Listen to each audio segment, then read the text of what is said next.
Good morning. Welcome, Facebook family. We are coming to you today live from cool Cambridge, Massachusetts. We are Center for Spiritual Living, Greater Boston. My name is Reverend Ed Tansey, and I, along with Rev G. Stewart, are the co-founders and spiritual leaders of this community at the center. And here we learn and we practice the science of mind philosophy, and that is the study of life and the nature of the laws of thought. I invite you to go to our website, cslboston.org, to find out more about our spiritual community and how this amazing philosophy works. You can find that out by reading through our website and how we can serve you, And we ask that if you are being spiritually fed by our message this morning, you can include us in your prosperity circulation or tithing practice with your tax-deductible contributions that you can make right online. So the 2019 Center for Spiritual Living theme is Spirituality in Action. And March's theme is Integrity. I am truthful in facts and motives. And today's talk is living a spiritual life. And happy St. Patrick's Day, by the way, everyone. And happy St. Patrick's Day to our Facebook Live family.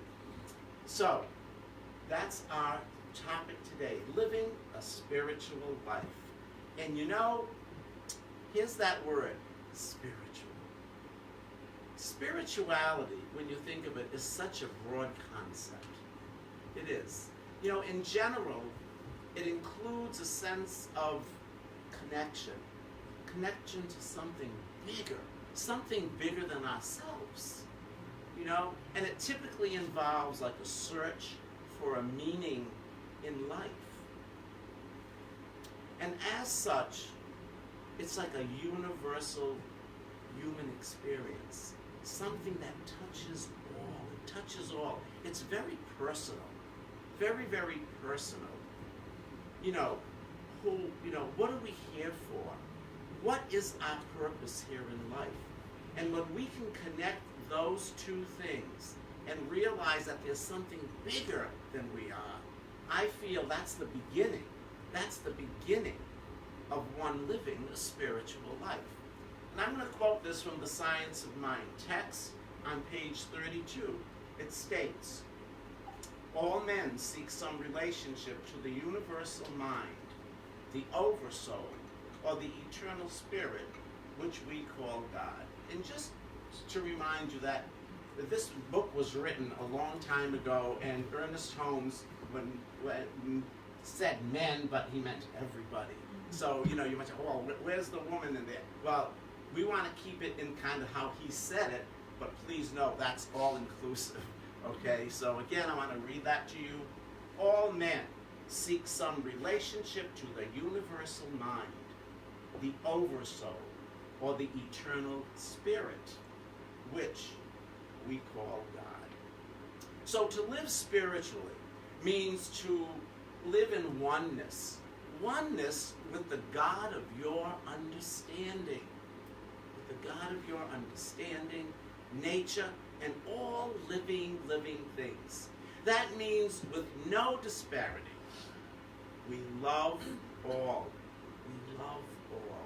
We see all equally. And to show up and to act in alignment with that. To have the knowledge of truth and the laws of the universe ripen our consciousness and living our lives from that. That to me is living spiritually. So what is a spiritual person like? So being a spiritual person is synonymous with being a person whose highest priority is to be loving to themselves, first of all, and then others. You must be loving to yourself. A person who is spiritual cares about people, cares about animals, cares about this wonderful planet that we're experiencing here. A spiritual person knows that there is an interconnectedness of life, that we are all one, people. We are all one, and consciously attempt to honor this oneness. How? As they show up in life, in all areas of their life. So bottom line, a spiritual person is a kind person, a loving person, a compassionate person, and cares about their fellow man, cares about their fellow man, their fellow woman, all of humanity. For anyone's spiritual path, I really think that one of the most important things that occurs is surrender. You hear that word, surrender? So many of us, including moi, in the past, would think of surrendering, that it had to do with weakness. How about anybody here? When you surrendered, you were weak. Had to, to do with weakness and defeat. But for any of us who study the science of mind philosophy, we know that surrender is one of the most powerful spiritual actions. And that spiritual actions brings about and offers one freedom and possibility. Isn't it nice to have freedom in your life and possibilities from the quantum energy field being yours? So that's what surrender brings. It makes you strong. It puts you in power. And I don't mean a power against anything, but a power knowing the strength from within. Remember that surrender is trusting and having faith that God, the universe, or whatever you call the God of your understanding, can accomplish anything, even when you can't foresee the outcome of a situation. When we think of spirit at that level, everything is always unfolding perfectly. Everything. We just have to have faith. Would you agree? We have to have faith. We don't have to struggle. We don't have to force any situation to occur or to go away. Not at all. So when you go within, and then you be in the silence and surrender to spirit, the deeper intelligence, and listen to that voice of guidance from within that's coming through, that will end all your struggles and your worries. And you free yourself from fear, and you free yourself from doubt, and release the obstacles of limitation, the obstacles that your ego has created. Is that making sense? Good. So it's really about learning to let go. Let go. And letting go all at once, as we know, can be challenging and sometimes not possible. So in that path of learning to let go, in that path, letting go of all of the limiting ideas, of all of the beliefs and everything, letting that go, and thoughts that you might have entertained in the past that really are no longer serving you, I invite you to take baby steps. Take many small baby steps for all that letting go to occur. You got to work at it. It's not like you can go to Walmart and pick it off the shelf, man. You just have to do some deep inner work. Like Rev G says, this stuff you got to work at. But if you have the fortitude to work at it, if you have that desire, I know your lives are going to be blissful. I look at my own life, and I am so grateful that I got involved in this in 2002, in this philosophy.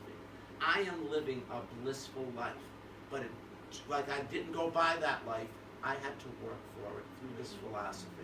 That's important to remember. So, here are some ways you can nurture your spiritual life. And the first way, know your intentions. Do the work. Do the inner work to bring your consciousness, what your purpose here is in life. Bring it to your forefront. What are your intentions here? The reasons you are here in this vibration. So know what your intentions are. The second one, set your intentions high. Remember, with God, there's no limit. There's nothing big or small, major or minor. There is no limitations with the divine. The third step, see yourself in the light. See yourself as the light. This brings about a knowing and an embodying your connectedness with the divine. Your connectedness with the divine, with nature, and all of the things that are around us that we see and we don't see. Your oneness. Your oneness. The fourth one, see everyone else in the light as the light. All being one with all. The God in me sees the God in you. The Christ in me sees the Christ in you. That namaste consciousness, as I call it. See that in each other. We're all lights. Everyone lives in that light. No matter who they are, no matter where they are, or no matter what they are living in the light. Remember, everyone is doing the best they can from their own level of consciousness. And I just want to say this before we go to the next one. God is all good and very, very good, okay? When we see acts that are not in alignment with good,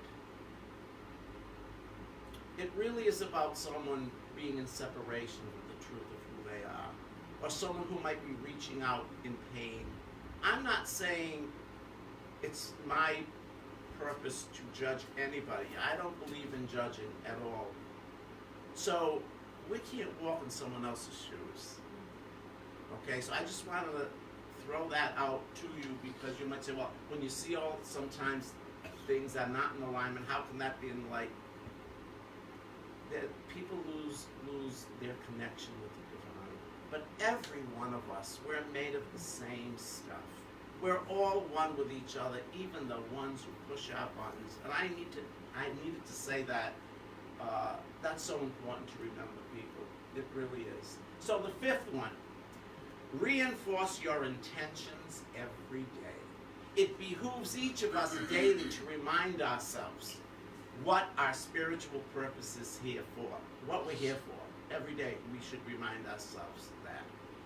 You know, now you can do many things that can bring this awareness to your consciousness. You can write it down, you can do affirmations. Use all of the tools that we learn from the Science of Mind philosophy. And as I say, use your Science of Mind toolbox to strengthen your rootedness in your truth, and in the truth and principles that we study here.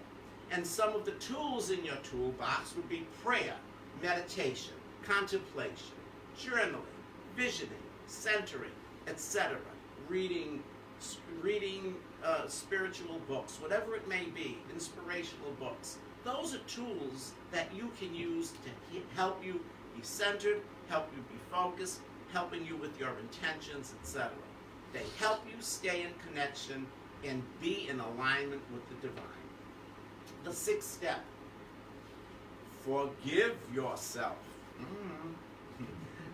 Forgive yourself. Let's face it, conscious spiritual living can be joyful. It can be joyful if you have the right equipment and the right map. I even said it earlier this morning, bless our founder, Reverend Dr. Ernest Holmes. He gave us the tools that I've already mentioned that can be a transforming force in a way in relation to how we think and how we feel. These practices, they really do help us along in our understanding about ourselves, and it has the ability to bring about a change, a different perspective on how we interpret and react and respond and show up in the numerous different experiences that we will be involved in here in this vibration that we call life. You know, it's a great life. It's a blissful life if you so choose to have your intentions and yourself connected with the divine as you live it. We all at times are going to struggle. Of course we're going to struggle, and sometimes we will fall as our experiences change around us. This comes from living life. But by having and utilizing all of the tools and knowing our rootedness in the truth, we can get back up. We can resume our spiritual practices, and we can integrate our thinking with what we value. Number 7, allow spirit to lead. For some, that's tough. Never, for me it wasn't. That's a joke. Allow spirit to lead. And here's how one does this. First thing, go within. Go within. You like my shoes, don't you? I had to say it. Facebook family, you have to. They're noticing my black glitter shoes. It's something that these women, they're giving me all these stories. I'm right off the key right now, aren't I? But anyway, let's get back to number 7. Allowing spirit to lead. So by going within, we ask for support. We ask for clarity and direction and guidance. Then, in the silence, you listen and you go with what comes during this time, that very quiet time. Allow spirit to lead you. You're never going to go wrong when you listen and use what is coming from the divine. I know sometimes in the past, some things that would come to me, I didn't like what I heard, so I'd say, oh, that's not spiritually guided. You know, I was making up excuses. And boy, my path was quite bumpy when I learned to let go and just get that guidance and appreciate it and go for it and have faith knowing it's all going to be for my highest and best. That's when my life better and better. So we have such a tendency to want to completely map out what we think how our life should look. Am I correct? I know I did for a long time. I really believe it's better to have an idea. You have an idea and a focus. You must have that. But then it's really great to let go and let God map it out for you. Let God map it out for you. God's ideas are always working for our highest and best good. The possibilities of the divine are so much grander than we could ever even imagine. The 8th step, identify your blessings. Identify your blessings in life. Be aware, walk in consciousness of all of the many blessings that come from Source, that come from the divine. There are so many blessings daily in your life. They are there all the time.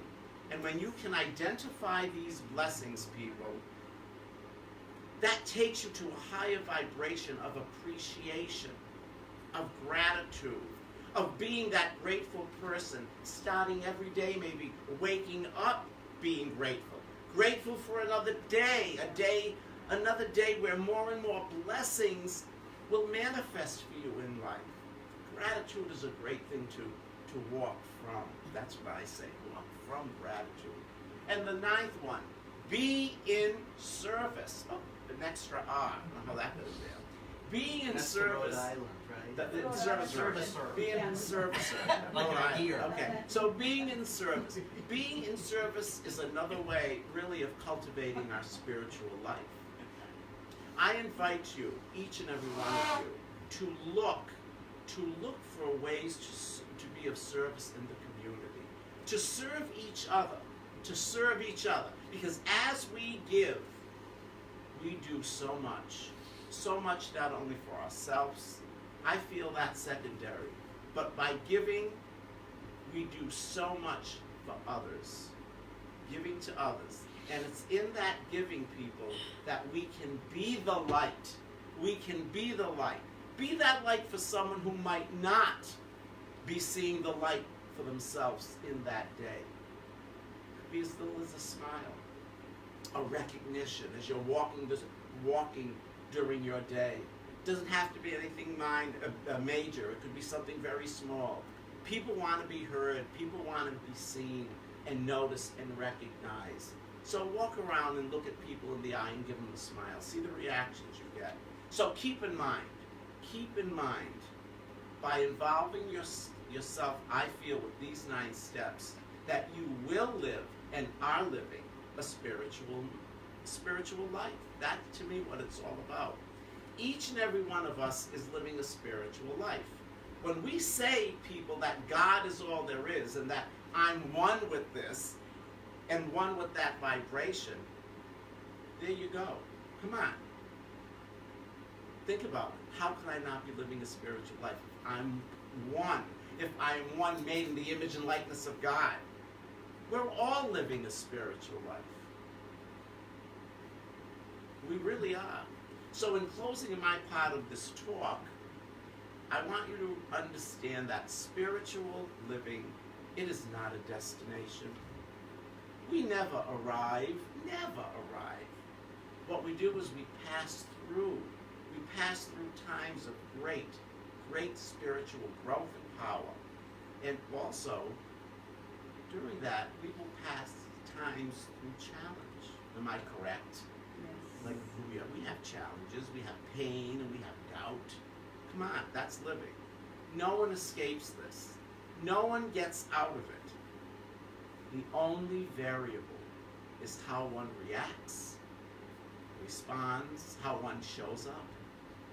And as individuals, as community, and as a planet, and as a nation, it's so important how we show up for all of that. Because living a spiritual life means both that at every point we have a choice. We have a choice of how we want to be, how we want to show up. We hopefully will take the high road. We'll take the high road, coming from love, coming from compassion, coming from kindness. And also to recognize when we don't. That's something important I want you to keep in mind. And it doesn't matter how many times, let's say, we show up not being 100% in that consciousness of the compassion and the kindness and giving. You know, when we don't show up in that consciousness, remember this: it is never too late to change one's direction toward the higher ground, step by step. And it does one, let me tell you something, it does one good, trust me, I know this one, not to define themselves by the things that they've done poorly. Don't go that route, man. Instead, realign with the truth of one's being, knowing who and whose you are. Because you are all made in the image and likeness of the divine. Each one of us are precious, loving, individualized, unique expressions of the divine. And I want to quote this from the Science of Mind text on page 308. Spirituality is not a thing. It is the atmosphere of God's presence, goodness, truth, and beauty. I'm going to say that again. Spirituality is not a thing. It is the atmosphere of God's presence. Feel it.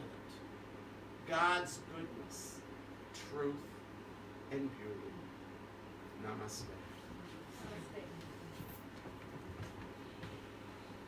I gotta follow that.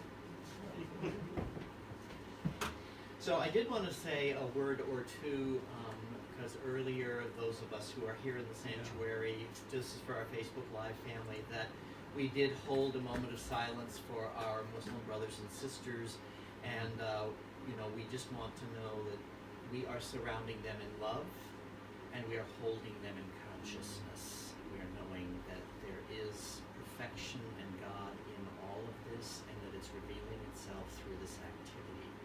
So as we hold them in our hearts, we know the truth right here and right now, that God is all there is.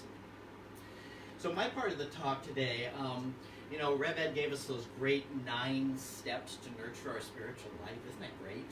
I love what he offered us here today. And it's so true, and we just have to keep remembering that stuff, right? What I want to talk about today is, and Rev Ed touched on this, is that, that we are already living a spiritual life, right? And that, and what calls us to do more work on ourselves? And I always say work, but it isn't really work. It's really joy when you realize that it's bringing better for you, right?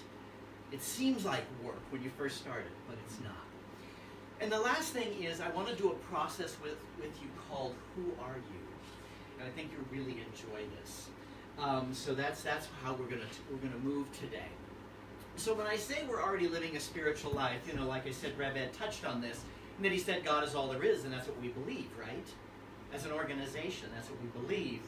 And so realizing that God is all there is, then we can't help but not have a spiritual life. But we can either have that spiritual life consciously or unconsciously, right? That's the rub. That's what I call, that's where the rub is. So that's where it is.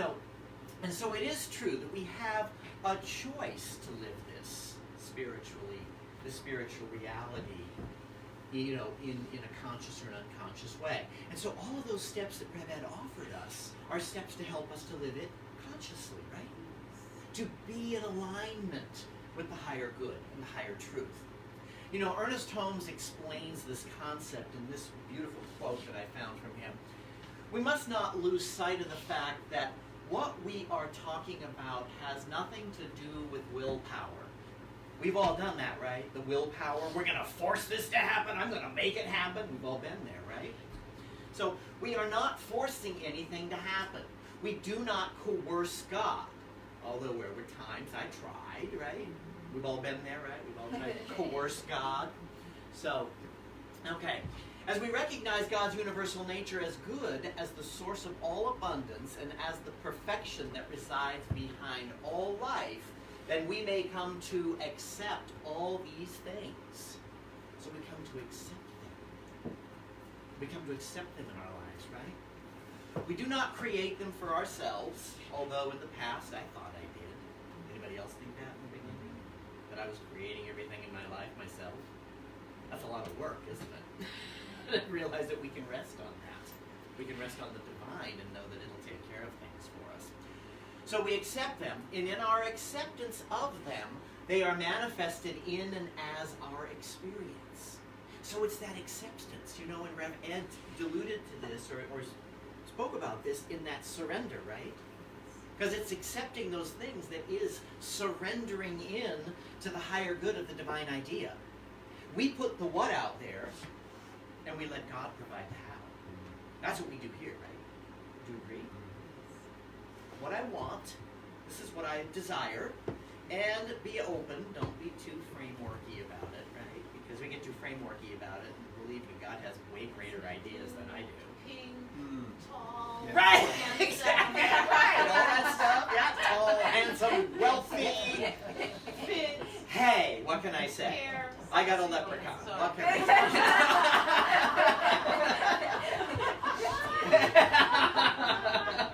Thank you, Liza. He's gonna change his flavor. I know. He's gonna change the flavor. I'm in trouble. I'm always in trouble. So,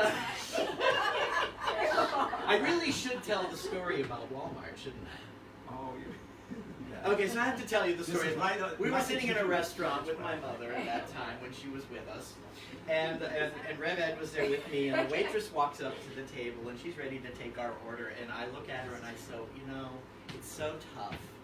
I hate going to Walmart with my beloved.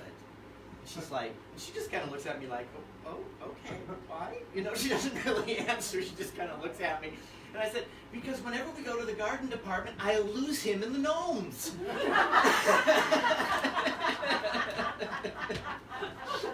The poor waitress did not know what to do with herself. But I just had to share that story because, you know, with the whole Irish and you know, celebrating St. Patrick's Day today and everything else, I had to talk about my gnome, you know. So.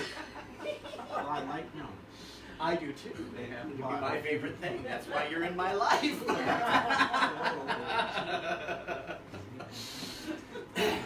So this moves me to my next point today, which is what calls us to do more work on ourselves. What calls us? You know, for me, what I found is that doing more work on myself came out of my search for truth.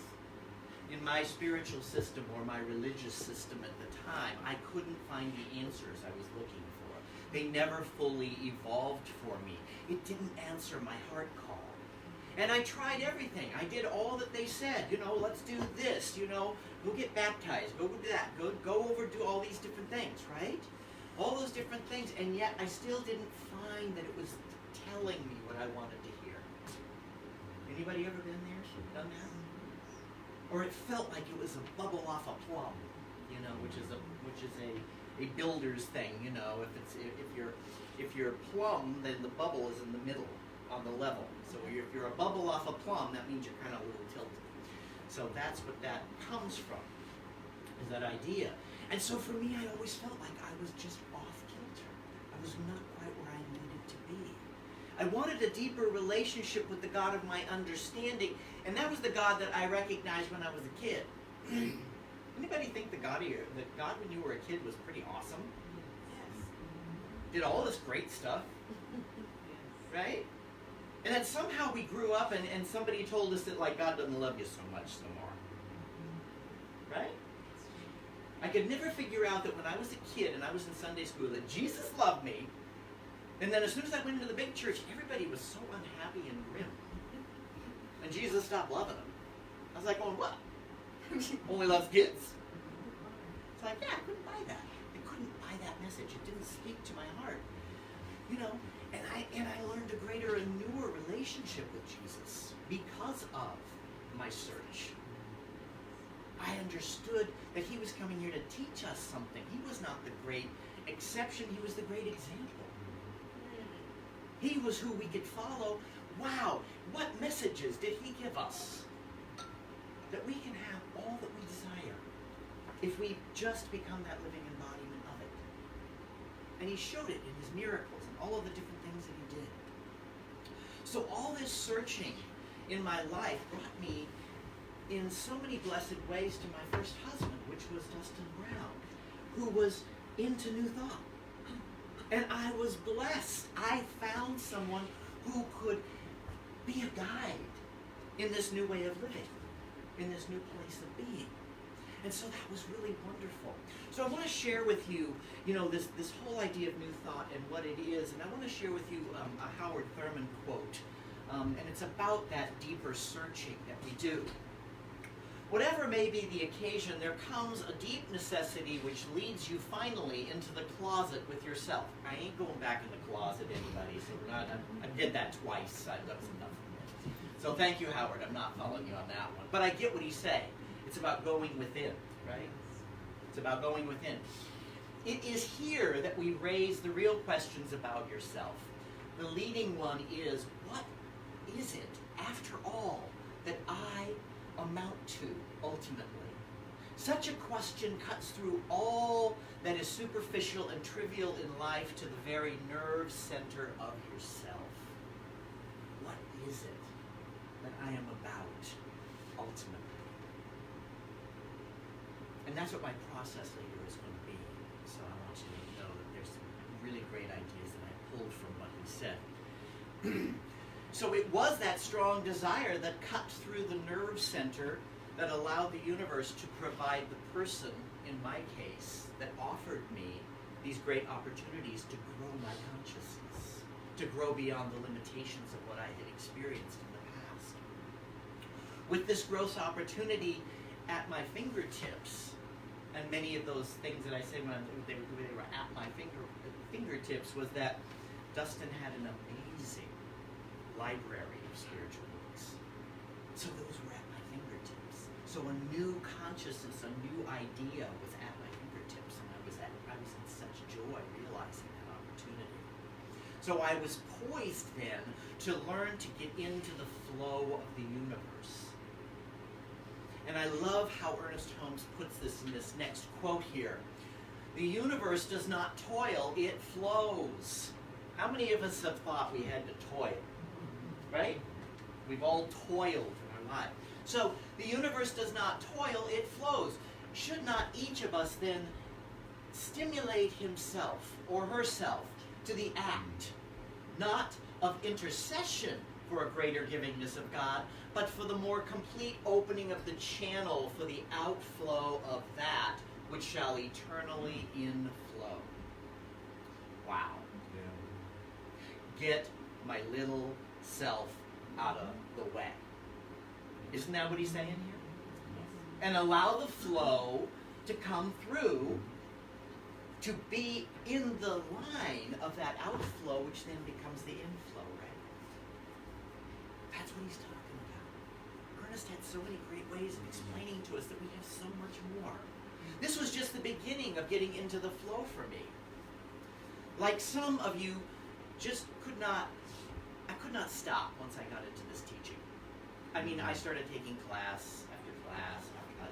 How many practitioner interns in the room? Right? And practitioners, yes.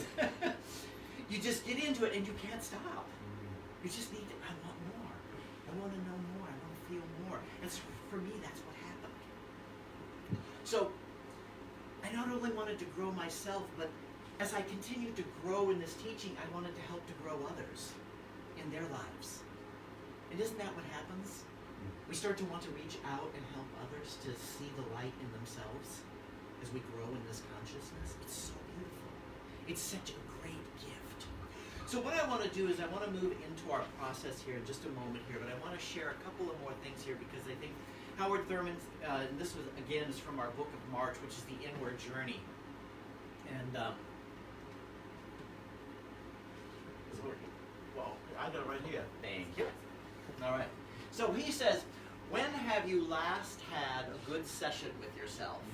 Or have you ever had it out with yourself? Most often you are brought face to face with yourself only when such an encounter is forced upon you. Usually it is in connection with a crisis situation. Been there, done that.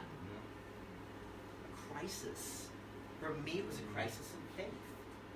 It was a crisis in faith that drew me through the pain into finding a new way of being. Organized religion was causing my crisis and was unable to give me my heart call. So I had to find it myself. Today I want to give you an opportunity to come face to face with some questions and also to help to provide some answers. So if I could get someone to do me a favor and hand out some mirrors. We're gonna do some mirror work. Yay! Yes. All right. And I tried to clean them, so as we love ourselves in the mirror. So as you get your mirror, I want you to look at yourself in your mirror. Okay? Wait till everybody's got one. It won't stick to the wall. All right, so as you look at yourself in the mirror, I want you to look in the mirror, look in your eyes, and say, who am I? Out loud. Out loud. Who am I? Just sit with that for a moment, looking into your eyes. And now I'm going to ask you to repeat after me. This is telling yourself who you are. I am a point of divine light. I am a point of divine light. I am magnificent and beautiful. I am magnificent and beautiful. I am loved. I am loved. How's that feel? Yeah, I know. Right. I just like there's more. Are you ready for more? So now we're going to look into our mirror. We're going to ask ourselves another question.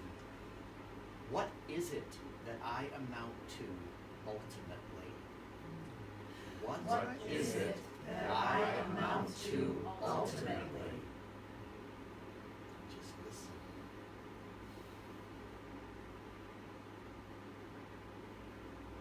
And now repeat after me. I am a conscious spiritual being. I am a conscious spiritual being. I am a gift to the world. I am a gift to the world. And that is your truth. Namaste. These are great mirrors. Work together.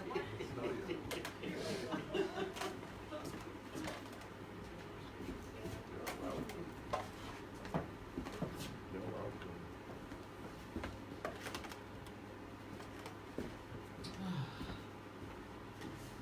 all going to get comfy, ground ourselves, take in the abundant air that God has provided. The purpose of this treatment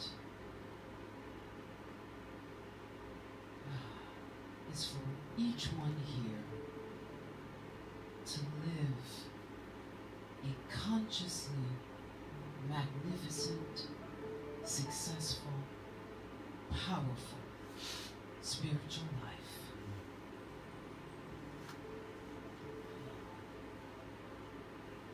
God is the infinite givingness of the universe.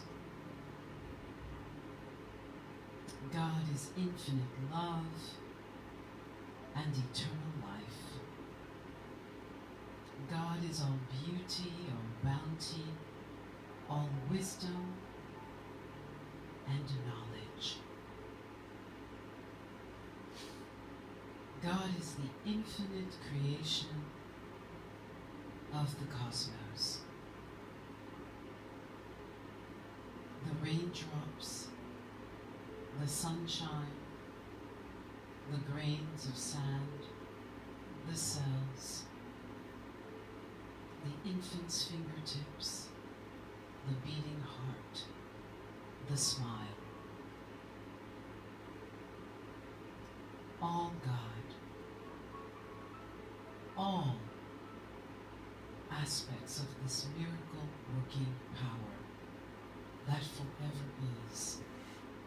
The thing itself, omnipotent, omniscient, omnipresent. The beginning and the end, the answer before the call.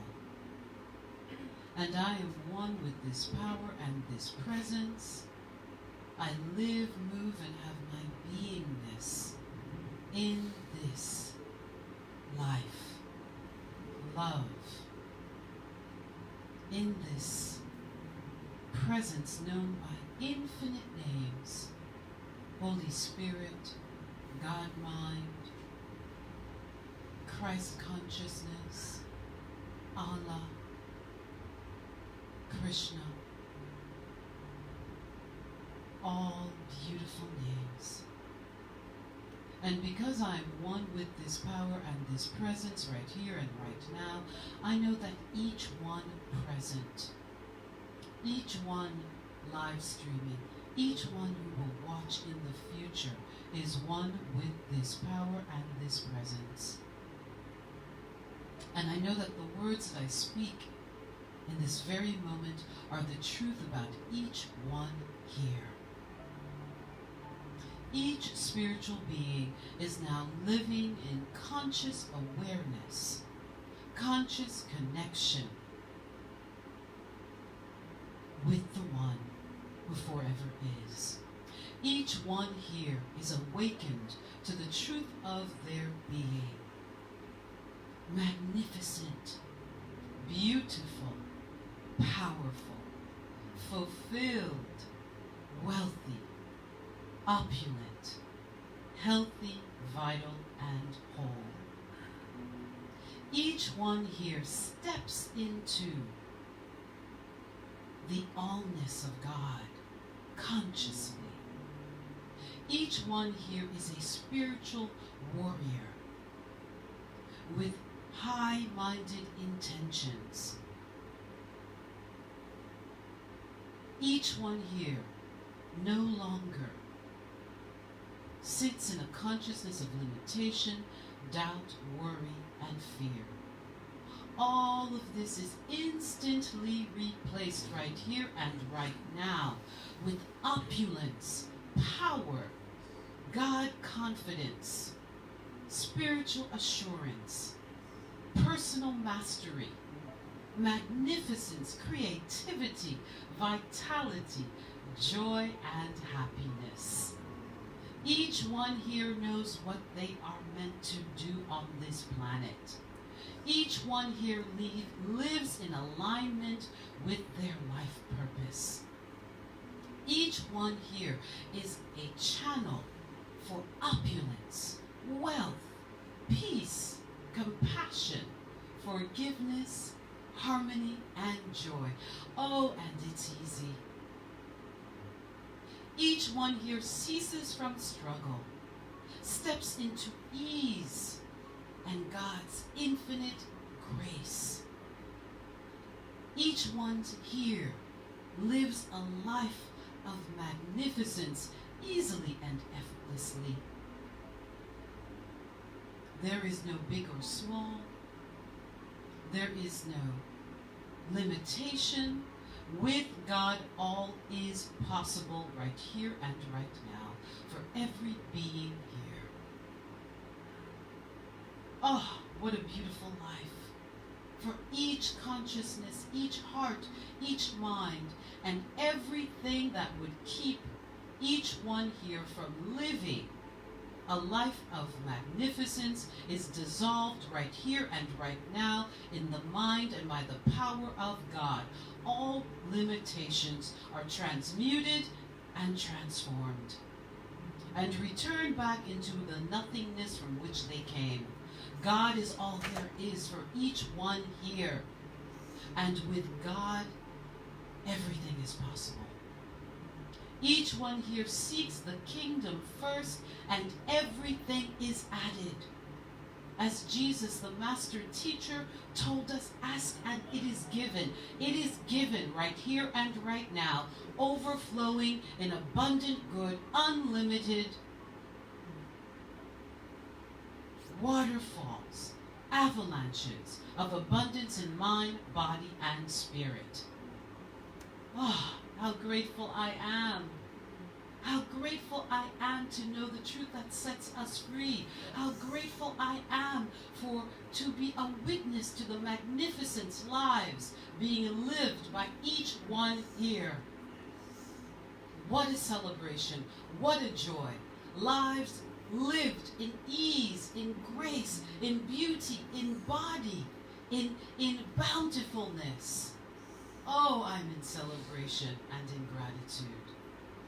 And I release this word of love, this word of power, this word of truth into the law of mind, knowing that it returns fulfilled, overflowing for each one here, and that it is done right here and right now.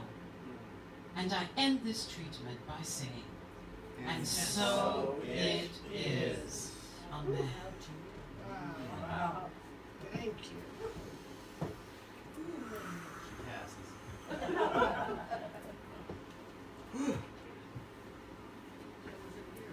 That was wow.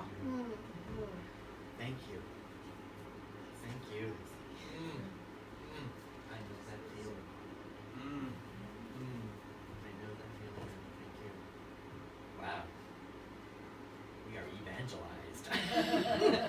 We are transformed. Yes.